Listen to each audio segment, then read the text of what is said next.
Okay, so we'll get started this morning. It's 9:33 a.m. It is August 2nd, 2022, and this is the Lake County Board of Commissioners convening this morning as the County Board of Equalization. We only have one on the schedule for today, which is Circle K Stores Incorporated, schedule number R006451. And so the petitioner has not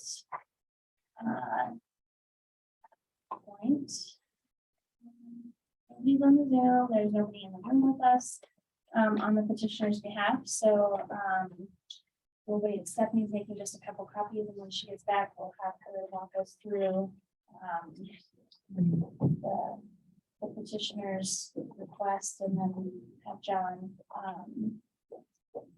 Is that I'm guessing that.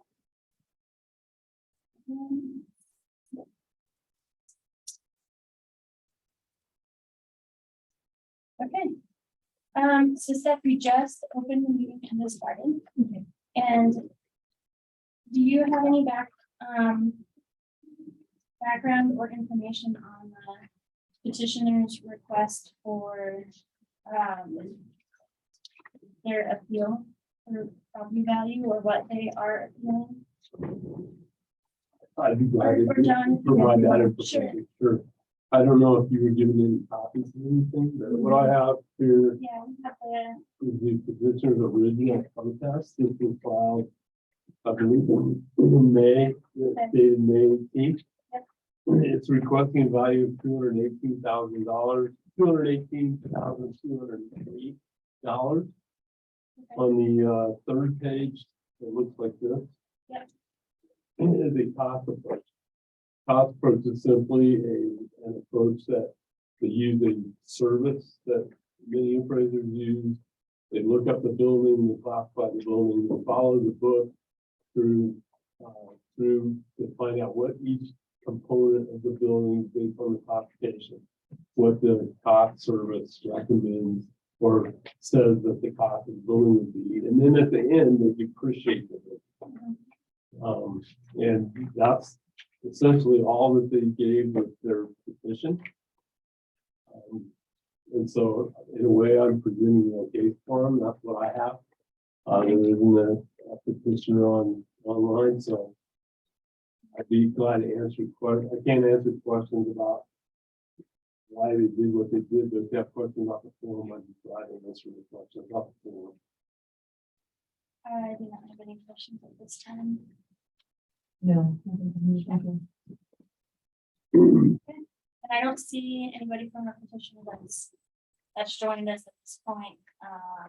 They're not online, they're not in the room. No communication. So John, if you'd like to present to us, John is with our consulting firm that assists with commercial valuation. So if you'd like to present. My name is John Zimmerman. My firm is Yeah. Sorry, I'm so sorry. I do have a question. Okay.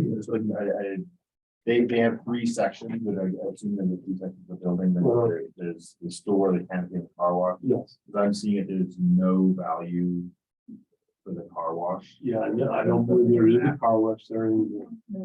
So it's been zeroed out. Okay, They apparently had it on their inventory, but then they didn't include a value because it's not. gotcha. Okay, yeah, I was like, okay, great, thank you. Sorry. Okay. So my name is John Zimmerman. I own the company Value West and Equal, contracted by Lake County to do the commercial appraisals for the assessor's office. I'm a certified general appraiser in the state of Colorado, license. This property is the Circle K store located on Harrison, south end of town. On the left side, it's what we consider to be an excellent location for that type of property. There's no access limitations or anything. As a matter of fact, I have exceptionally good access and a very long front footage of access. So we're confident that our value should be upheld. The The first thing I'd like to do is provide a little bit of a rebuttal to the cost approach provided by the tax agent. The things that itemized in yellow here are where we found problems. The first of which is the effective age. The correct age of the property, according to the county record, is 71 years old. If that property has undergone many maintenance routine, kept in good shape, good operating shape. So what we used in an appraisal, especially in the cost approach, is something called the effective age. That's how old it acts, not how old it actually is. Well, this tax agent has taken the actual age at face value, which means that they've over depreciated property.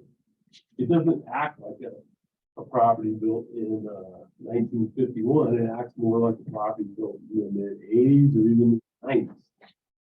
So that's the first error. The second error that we found is a math error. And in comment 2, you can see the number highlighted in yellow. If you do the math, take $114.19, which is the rate for that type of building, times the cost multiplier, which is what 20% more to build a building in Leadville rate is in the base Marshall Swift community. And that should give you $135.89, not $125.35. That's about 8% under valuation of the replacement cost new. So that's the second error in the cost approach. The third error in the cost approach, or the third thing we'd like to point out, is that they have completely depreciated the asphalt and the concrete. That's on the second page in comment 3. That asphalt and concrete, no one looked at it again this morning, is in very typical shape for property. It's still got plenty of function to it. It's been maintained, and it should not be fully depreciated.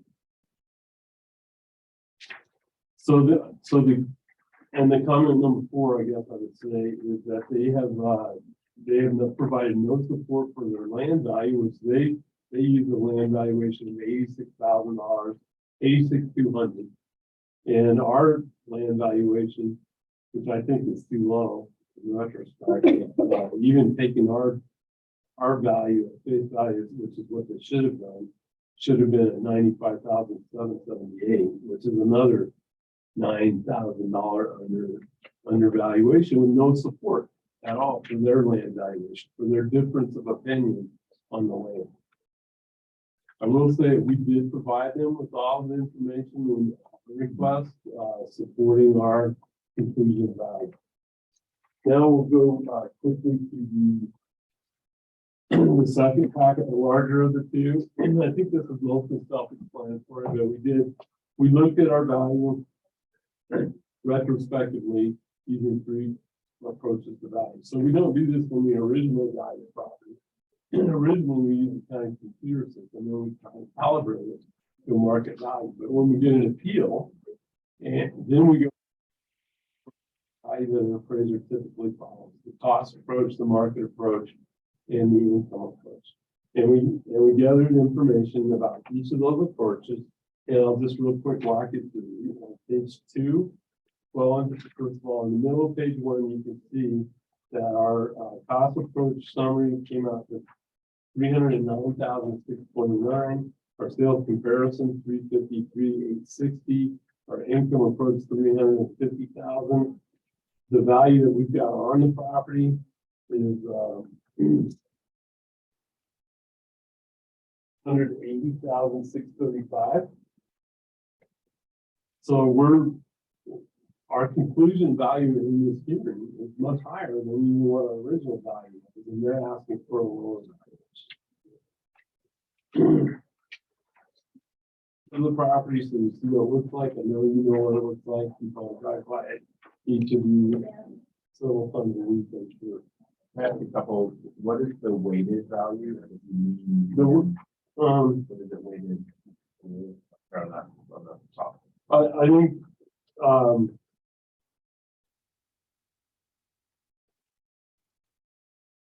I think that's just the value that we've decided is the most appropriate value. And, Yeah, so we're giving the cost approach 20% of the way. It's based on reliability. Gotcha. So we think the cost approach is probably the worst approach to use for the value because the building is old. It's a convenience store. You got pumps, you got our underground tanks.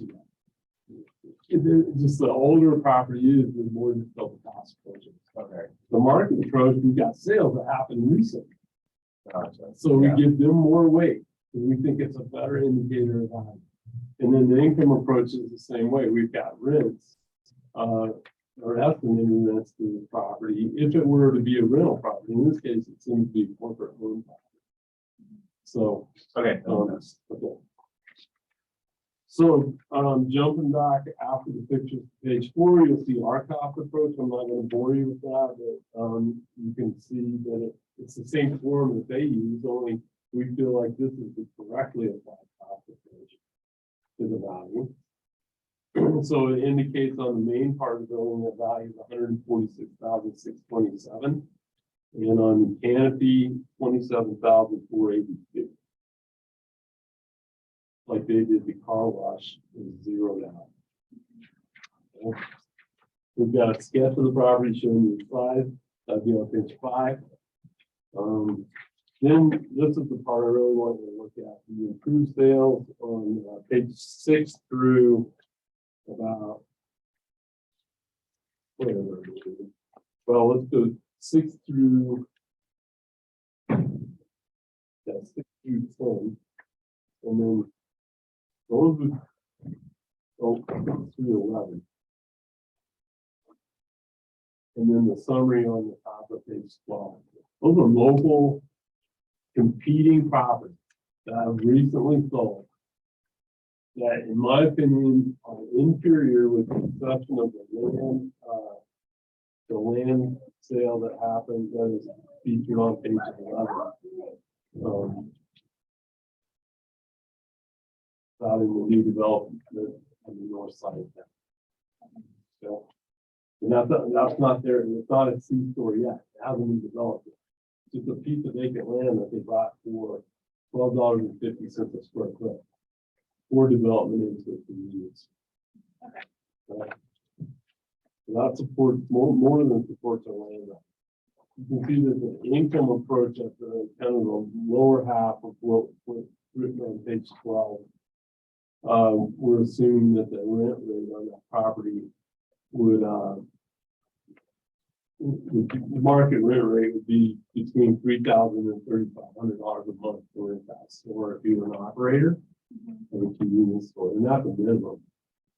I mean, that's giving them every benefit of the doubt. And the capitalization rate, we've used a very generous 10.3, and when I say generous, I'm saying generous to the taxpayer. A capitalization rate is a ratio of the income a property produces to its market value. And so we find out what the rent would be, divide it by that cap rate, and that gives us an indicator of value. And that approach indicates the value, $49,515, using very conservative rents and very conservative capital. And so I think the evidence is actually, I think it's overwhelming that you should at least uphold our value, if not increase the value of this property.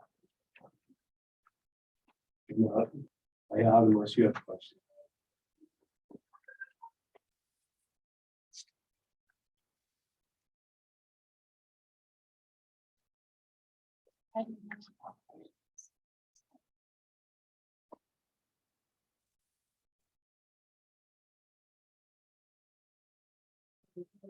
Does the commercial improvement on the island pumps, does that include like the storage tanks and some of that other? Those are either personal property or real property, and usually they have no value. Unless they appreciate very quickly because you can't reuse them. And, Right. Like, so, And Yeah. what we consider personal property. and, yeah, okay. yeah. So.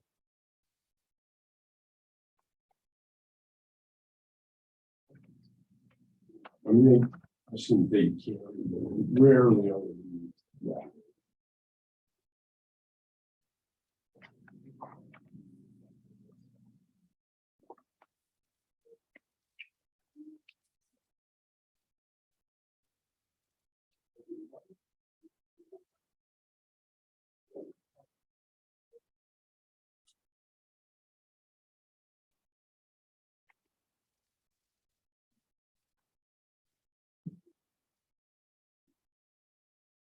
Just catching up, Yeah. I just noticed your weighted column.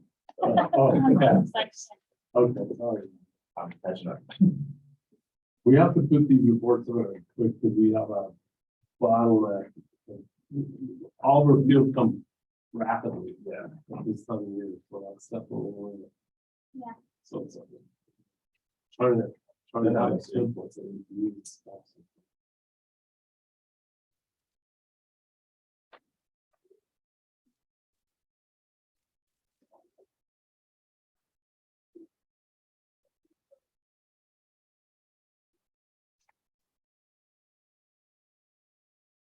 The value on page 12, the reconciled into the value of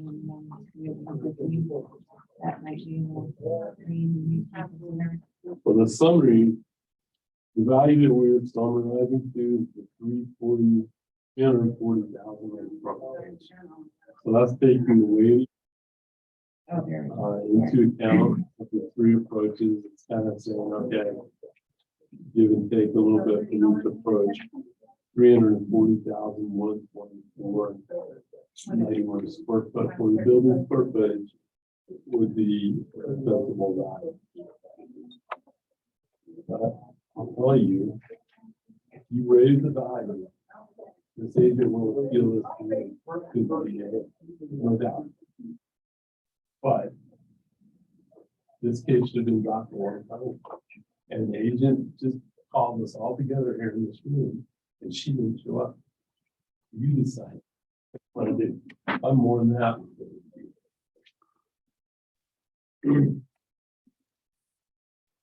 What is your suggestion? I would like, I'm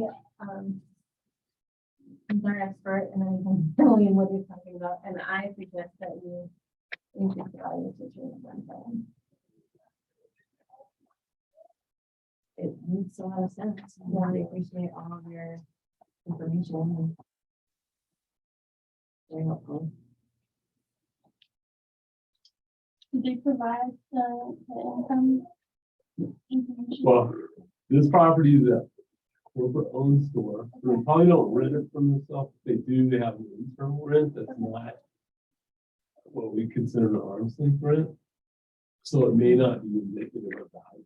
Okay. But even if a property is owner occupied, which is what we call it, so you can still use an income approach to arrive at value. You just use a comparable income Yeah. to say this gas station would have rented for this case. We're estimating that rent to be between $3,000 a month. Okay. Yeah. Yeah. Okay. I mean, I don't know, are we supposed to discuss? Yeah. stuff? Yeah. I mean, having those like very comparable decent sales is really persuasive for me. And I would almost think we goes higher, give things just net income. So I feel really comfortable with that number. And as you noted, like a few points of maybe we haven't put our thumb on the scale really anywhere. Like there are quite a few places where you could have gone further within the realm of these. So just being hard on this valuation. No, I do like the narrative about, the appreciation, not the 70% and beyond economic life, where structure needs to be converted to moving. That makes a lot of sense to me. Really look that stuff there. Make a motion to change the value of account number R006451. And increase it to $300,000 based on the information presented to us today. Highlighting things such as the effective date and depreciation discrepancies. I will second. Is there any further discussion on this? None. No? No. Okay. All right.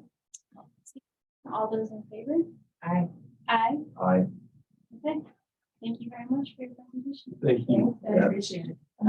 So Cindy, if you will pass this on to Patty to notify the petitioner, you adjust the value, we would appreciate it. Okay.